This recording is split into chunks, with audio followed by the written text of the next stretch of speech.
Achieved with CryEngine.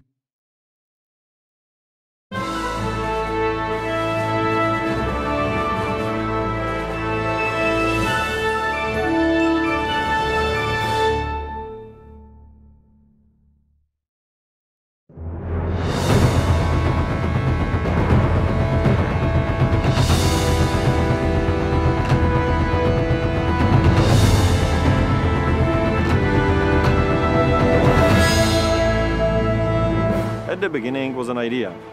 I asked myself whether a first-person realistic medieval combat system could be implemented into a game. In other words, could this be brought into the game in a way that a normal person could control it with mouse and keyboard? I thought about it for a while and came to the conclusion that it could.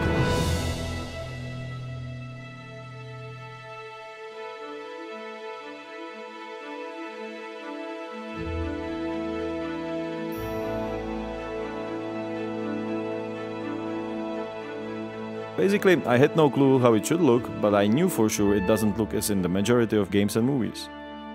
The combatants don't spend most of the time in a clinch, and it really doesn't have much in common with ballet.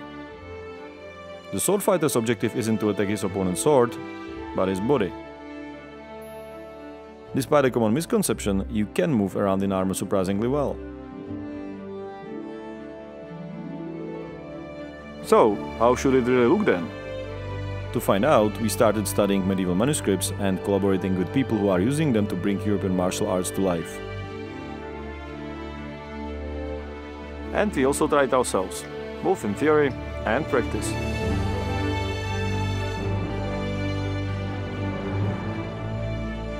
It was a lot of fun, but then came the hard part, to transfer all those ideas into a game. Our programmers and animators had to take this very ambitious idea and implement it with the aid of physics and thousands of animations.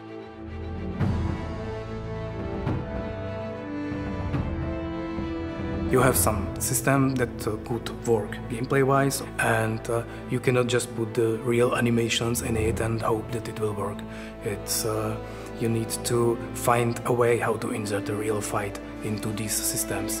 So at the end it is historical reconstruction of some kind, and still it's a lot of fun.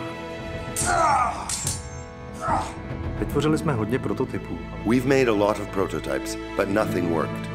The hardest part was that there were too many combinations, requiring a huge amount of combat moves.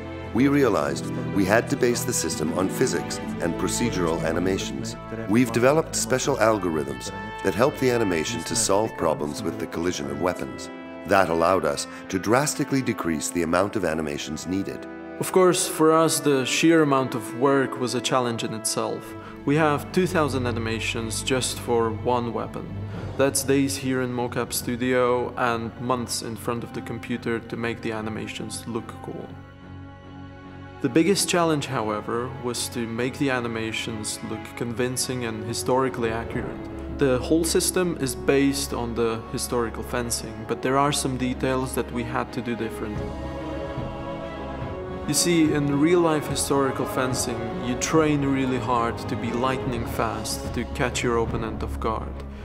In a game, however, the player reacts slower, so you have to do these big, broad motions to telegraph where you're gonna strike next. What we needed to do was to find the proper technique for every situation, to connect the every game system with appropriate historical moves. And actually this kind of reconstruction was the hardest part of the combat design, because you have a gameplay and you have a realism and you somehow want to do justice to both.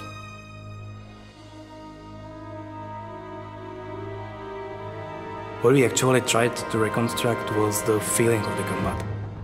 It's actually the main reason why it is first person. In this game you should feel threatened by the enemy. You should see every small movement and be able to react to it.